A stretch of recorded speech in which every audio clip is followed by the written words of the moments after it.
What's up, guys? How are we doing today? Steve Mingleco, Final Web Design, and coming at you with another tutorial. I hope to get back to creating more tutorials like on the computer as soon as my MacBook gets back, but until then I'm going to be doing it like kind of just story time tutorials. So today I want to talk about tech tutorials in general, how they're beneficial, what you should be getting out of them, and the ways that they can help you learn. So the first thing is that you have to understand not all tech tutorials are created the same.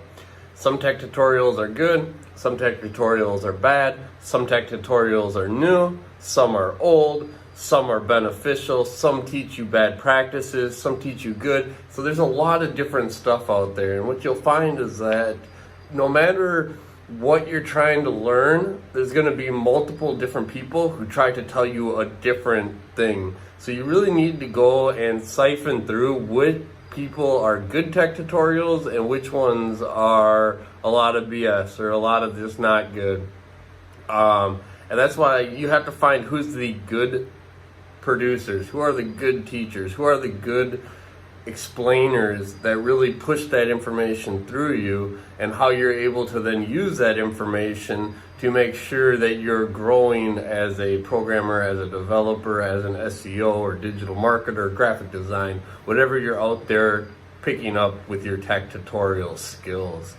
And that's where I say that you really don't want to focus too much on tutorials themselves, but rather getting in there and doing it. So if you need a small piece of information to get a project done, like you need to know how to quickly set up a site, you could find that information, but then you have to go out there and practice it immediately, because if you're not out there and putting your skills to use and putting your tutorials to practice, you're going to find that it's all can be kind of in vain in some ways, in the fact that you're not able to continue to grow because you're not able to continue to put that information into practice and make it work for you. The best way to learn is that you're going to have to find this information yourself, and you're going to have to put it to practice. Otherwise, you're going to find that you're going to have a lot of issues just kind of watching tutorial.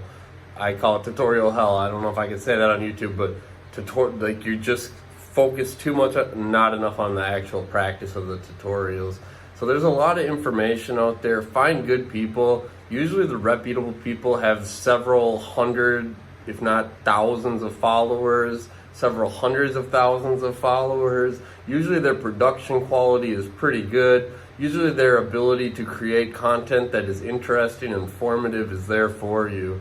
So just know that there are a lot of issues when you're getting into tech that you can find the answers to. It's just about finding the right people and the right tutorials to explain it to you. So just never give up. Be sure to practice, and we'll catch you guys in the next video. Take care, peace.